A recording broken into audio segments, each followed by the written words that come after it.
They didn't want me to tell you about Warlord metal, okay? Yeah, it's definitely reading like they're just trying to kind of superimpose a word that's different from the last one.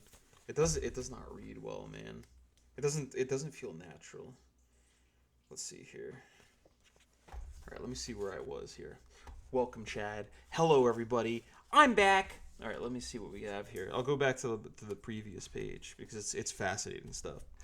Chris chuckled and slapped him on the back. Let's go check out my replacement. 7 people were lounging around the stage area, all carrying guitars. Most wore the standard heavy metal leather jackets, though one was in a button-up shirt and tie. It was a toss-up on which was weirder, the preppy or the punk rocker kid in the corner with red and green hair. Climbing onto the stage, Chris began checking over his instrument, and Middlestead rummaged around behind the drum set, pulling out a clipboard.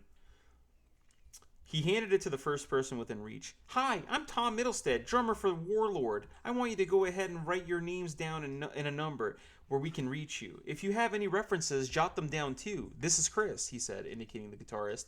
He's the one we're needing a replacement for. Max Hampton and Lando Atkins of the Atkins diet, our bassist, and other guitarists will be here shortly and we can get underway. Eventually, the other bandmates arrived. The second guitarist was tall and well-muscled, with a strong jaw, long brown hair, and a wicked grin. Hampton was short and stocky, his chin sporting a stylish goatee. Both settled down into chairs and at the base of the stage with the drummer. Chris stayed on stage under the lights. The main character is a real jerk, if you ask me. Extremely judgy. It's not right.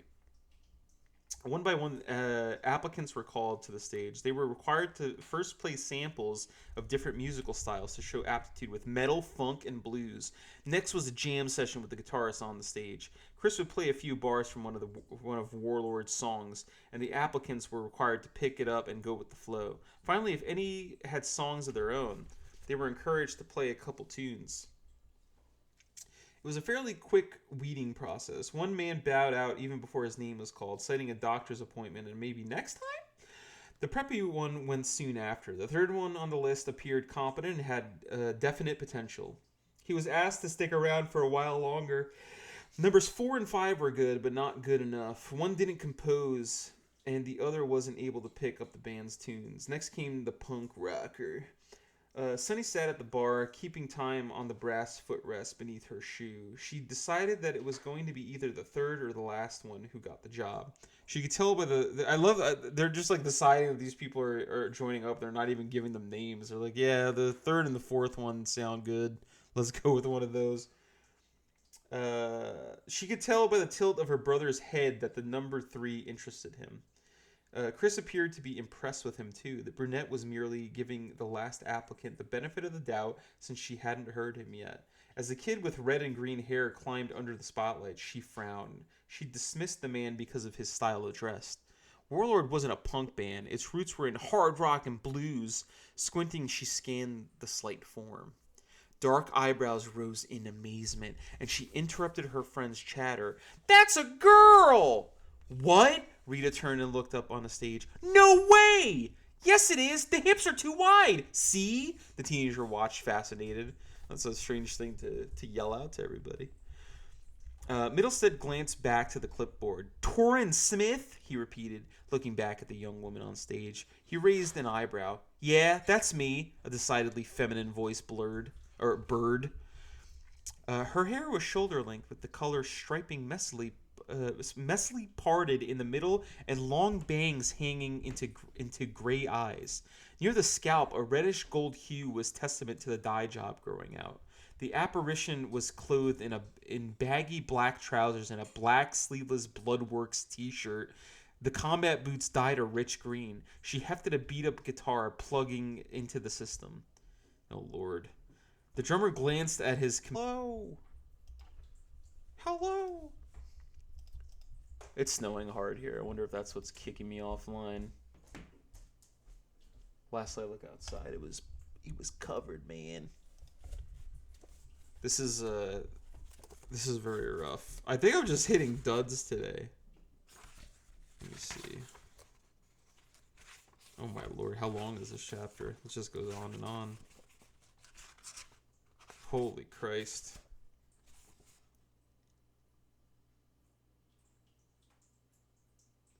This might just be a dud. Well, I paid like I think I paid like $1 for this book. That's not that bad. Let's see how much longer we can take this. Let me see. Actually, hold on. Let me get rid of these. That might be contributing to the internet. Hello, everybody. Welcome back. Uh-oh. My bitrate is unstable. Hopefully it doesn't kick me off again. Let's see. All right. Where the hell were we? Bristling, the woman glared daggers at him. Yeah, need to see my ID? I would imagine so, man. He pursed his lips, deciding to let it drop. Hell, it's not like it's gonna be an issue. No problem. Let's go ahead and get started. He gestured for the punker to begin. The punker. She can probably only play punk and ska anyway. Sunny's eyes were riveted to the stage. It wasn't often she saw a woman play in the rock genre. Really? Though it was getting more popular in recent years. Usually the women played pop, not metal.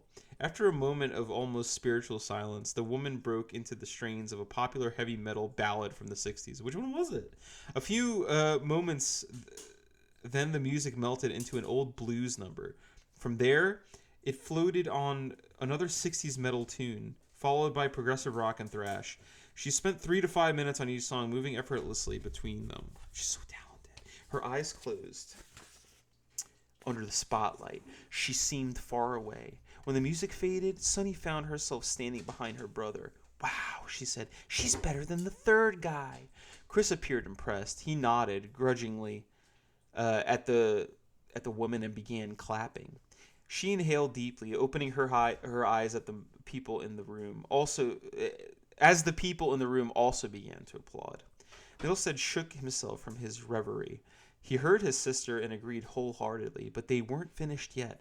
Well, okay, Torin, that's great, he finally said as the applause died down. Are you familiar with any of our songs? The Christmas-colored hair shook as she busied herself with her guitar. Nope, just what I've heard today. The drummer nodded at Chris. You know the drill then, the blonde on stage began. I play a set, you join in. At her nod, he began. As strains of music filled the air, Sunny felt something against the back of her legs. She looked up to see the owner, Lamont Atkins, smiling at her and holding a chair for her to sit. Grinning her thanks, she settled down to watch the proceedings. Rita joined her, but the high school student was oblivious. All her attention with the stranger on stage. Chris began a familiar song, one of the more difficult sets that the band played. He hadn't used it with the other applicants, and Sunny felt a stab of anger that he might be setting this woman up for failure. Her anger dissipated, however, as Torin took up the gauntlet and ran with it, her own instrument providing harmony and counterpoint to his. There was very little flubbing as she played, interweaving the tune with her own and improvising along the way. In front of Sunny, the other band members sat in silence. Finally, Hampton left off scratching at his beard to lean over and mutter "her" to the drummer. Middlestead glanced over in surprise. Let's just wait until we see if she can compose, all right? He asked in a whisper. The bassist shrugged nonchalantly and resumed fingering his beard. Why would you refer to it like that? I'm going to finger my beard. With the second part of the audition complete, Atkins finally spoke up. Not fucking bad, girlfriend, he commended. Gray eyes narrowed in suspicion, searching for sarcasm. Finding none, the determined set of her jaw relaxed a bit. A slight blush pinked her skin. Thanks, she mumbled. You write your own tunes? Chris asked. Yeah, I've written a couple. Middlestead piped up. Okay, let's hear one. The woman hesitated. I'm not a good singer, she warned. Doesn't matter, the drummer said. We'd only use you as backup vocals anyway. Lando and Max do most of the leads. The punk nodded, brushing bangs from her eyes. With a few adjustments to the equipment, she began. It was a simple melody, deep, slow, and smooth. Unable to help himself, Chris listened for a few moments and began an accompaniment. She's right, Sunny thought. She's not a good singer. At least not metal. The woman was able to hold a tune, but her voice was unusually high-pitched for the music she was playing. The lyrics were what caught her attention. Oh, no. All right, let's see what the lyrics are here. I'm slithering through the darkness of my soul, crawling through the ooze of my perverted sensibilities. I yearn for deviation, want to feel just this once, not this smothering warmth that surrounds me, sickens me, seduces me in. The woman's guitar and voice became rougher, gaining an edge that grated on the nerves. This darkness, is that all there is? Darkness. Torm broke into a guitar solo, her instrument mourning the loss of light and love. Chris following her lead as he played backup. Sunny noticed movements on one side and glanced over to see the guitarist's fingers twitching as she followed along. She grinned as the woman on stage began to sing again, her voice smooth once more, but no less intense. Watch the metamorphosis, distorting who I am, weakening, hardening. How long can I remain here, living with this suffocation? I reach out blindly and pull you in. Then it was over and quiet filled the room. Silence reigned as everyone stared at the young woman dumbly. She began disconnecting her guitar from the equipment. It's like she's a completely different person when she plays, Sonny observed. Everything just stays bottled up inside, and then she explodes. Finally, the dark girl stood and began clapping, breaking everyone's reverie. That was great! Do you have any more? Torrin peered through the spotlights to locate the unfamiliar voice. Yeah, I've got some. She's the one, Atkins murmured to their drummer. The bassist on the other side of Middlestead nodded in agreement. On stage, Chris was looking pointedly at the rest of his bandmates. Middlestead glanced at his companions. All right then, Torrin, can you stay a bit longer?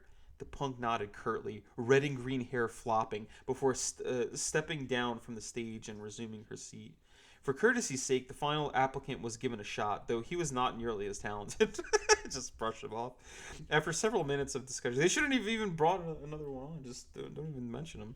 After several minutes of discussion, all the applicants were herded to the door. Torrin Smith, newest member of Warlord, remained seated in the corner, a black stocking cap on her head, and the leather jacket she had donned gleaming in the light on the stage.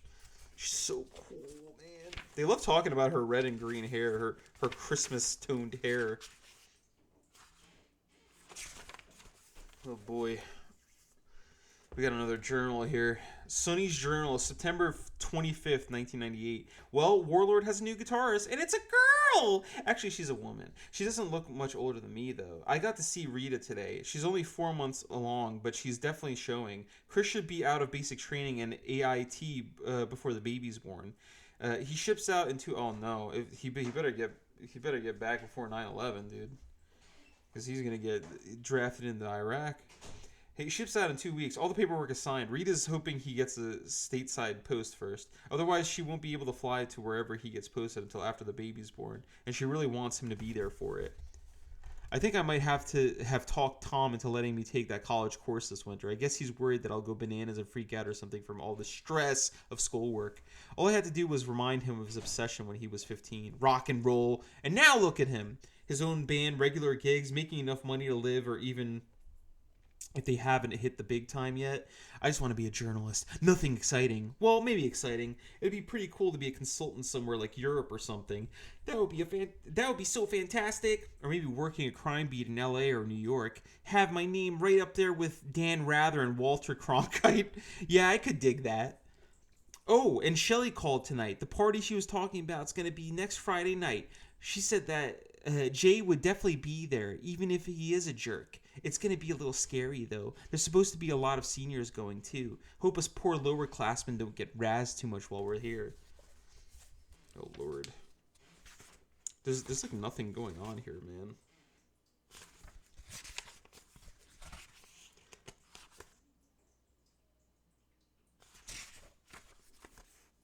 We're 8 pages in. Like, what am I supposed to be excited about here? Am I supposed to be excited about the revelations of what's going on with this band? Where they're going? Will they be famous? What exactly is supposed to lure me in here? Let's see. The look on his face, it was priceless, the blonde girl gushed, snickering. I told you he was a jerk. Yeah, I know. Sunny dug her hands deeper into her jacket against the chill air and continued walking. It was after 11 p.m. in downtown Portland. The two girls were walking along the SW 5th Street, or Southwest 5th Street Transit Mall, headed for the bus that would take them home. Despite the crisp weather, there were a few denizens in the downtown area. People awaiting buses, hanging out, or just moving from one place to another. The party was a major mistake. Quite a bit of alcohol was flowing, as was often the case with a heavy senior population in attendance. Sunny was no stranger to beer and limited herself to one. She was, of course, a minor, illegal, and a girl, and a lower classman at that. Her level-headedness turned out to be a major asset. She had been lusting after a boy ever since she'd seen him on the track team, and he was there. Jay showed quite a bit interest in her, even though he was popular and could have any girl he wanted. He's like, I'll settle for this one. Sunny could hardly believe her luck. Yay! I get to be chosen. I'm the flawed one, but he'll have me anyway. Eventually, the couple had made it out to the back deck. They were alone as they were going to get. What with 100 teenagers crammed into a 3-bedroom townhouse and adjacent yards. He made a pass. Sonny caught it. Tentative kisses soon escalated toward a more heated exchange. It was oh so romantic. Until the young man attached one hand rather blatantly to her breast, his lips on her throat and moving slowly southward. Jesus Christ, bro. What the hell are you doing? And this is on the deck. What the fuck are you doing, bro? She demurred. There were people present, and she wasn't about to do this without getting to know him better. She pushed the issue, insistent, not letting up. Or he pushed the issue, insistent, not letting up. Unfortunately, Sonny got scared. Falling close on the adrenaline rush of fear was anger. There was a scuffle, an angry shout followed by a grunt of pain as a knee came in contact with a sensitive area. Sonny stomped away, blushing in anger and embarrassment as she pushed past her wide-eyed girlfriend. Jay yelled after her, and his friends hooted at his inability to score. Jay the jerk, Sonny thought over and over like a mantra. She was still pretty pissed off, especially when Shelly had told her that she'd seen a couple of his friends exchanging money. So that's why. She's like, just go with this girl. I'll give you $20.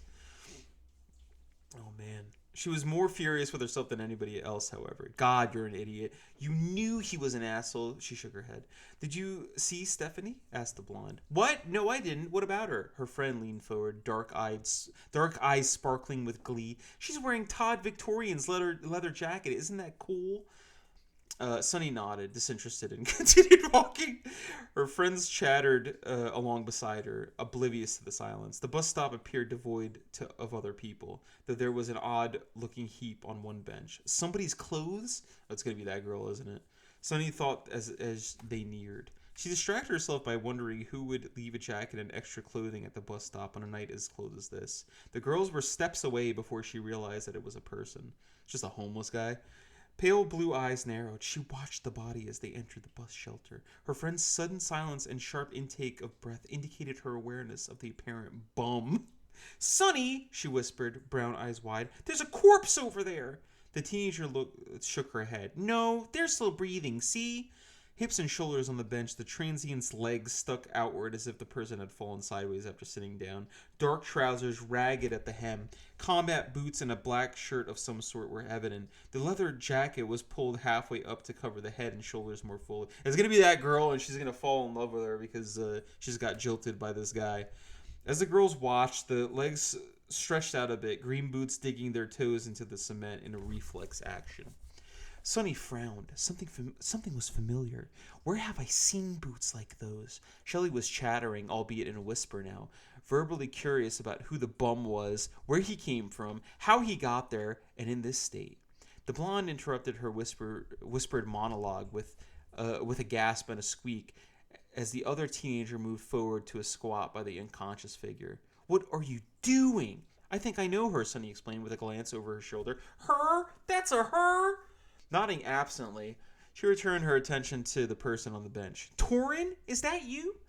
Another stretch of the legs was the only response. Sonny tentatively reached out and grasped the shoulder, giving it a shake. Torin, wake up! Encouraged by a feminine-sounding rumble, she pulled the jacket back a bit and saw red and green hair. Her girlfriend stood out of arm's reach, nervously moving from one foot to the other. She watched the brunette try to wake the transient, eventually getting her to sit up on the bench. "Ew, Sonny!" she exclaimed with a grimace. She puked all over herself. Sonny kept Torin propped up with one hand on her shoulder. An odor of stale cigarettes, alcohol, and vomit floated off her. She's just a homeless woman? Did they allow a homeless woman to join this band? There was vomit on the t-shirt. Same one she wore at the audition last week. Oh, this was last week, damn. Crossed her mind, and on the leather jacket. Most of it had run down the side of the bench and into a puddle, though. Whatever she's on, she's gone. The woman before her slumped in a boneless heap, mumbling under her breath and unable to open her eyes.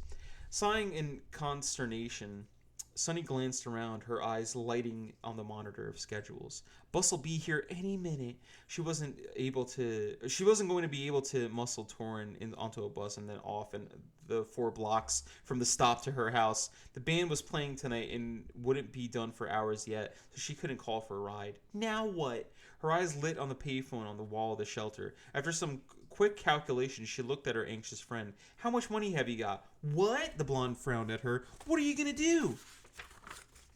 "Give it to her? She'll just find another bottle." Dark eyes looked... Yeah, she's just like, I need to get her a new bottle of something. Dark eyes looked at the seated form over with distaste, providing she wakes up before the liquor store closes. Sonia rolled her eyes and shook her head. "No, silly. If we can't afford a taxi between the two of us, I want to get one." The girl stared at her for a full 30 seconds before shaking her head. "Well, if you can't get her on the bus, how are you going to get her on a taxi? How's that going to work?" "It's the same thing. Just, well, there's stairs on the bus. Maybe it's a little easier." Before shaking her head suspiciously. "What are you up to, Sonny?" she growled. "Look, we can't leave her here, and I can't get her home by myself on the bus. With a taxi, we can get her right to my driveway." She heaved a sigh. "You know I'm good for it, Shelley. I'll pay you back on Monday when I can get to the bank. I've got plenty of my savings, not just with me here." You're taking her to your house?" the blonde demanded disbelievingly. Sonny felt a niggling doubt in the back of her mind. What a choice of words. Crushing it, she raised her chin and glared at her friend. "Yeah, what's wrong with that?" "What's wrong with what? You don't know this chick from Adam, girlfriend. That's what's wrong with that." This is such natural high school girl talk, too. "For all you know, she'll go apeshit and stab you and Tom tonight in your sleep." The dark head shook. "No, she won't. She's a new guitarist for Tom's band. She's just tied one on and needs a place to sleep it off." Sonny looked at the semi-conscious form she was holding up. "She won't hurt me," she said softly, knowing it was so. Shirley argued with her friend until the bus came and went without them. She sighed explosively, digging into her pockets. "All right, here's $5. Slapping it in Sonny's outstretched hand, she snorted. "I'm not sitting next to her. If she pukes again, it's going to be in your lap." "Thanks, Shelley," the taller teenager said with a relieved grin. I don't believe that this book is leading anywhere funny. I just have a feeling this might be no good.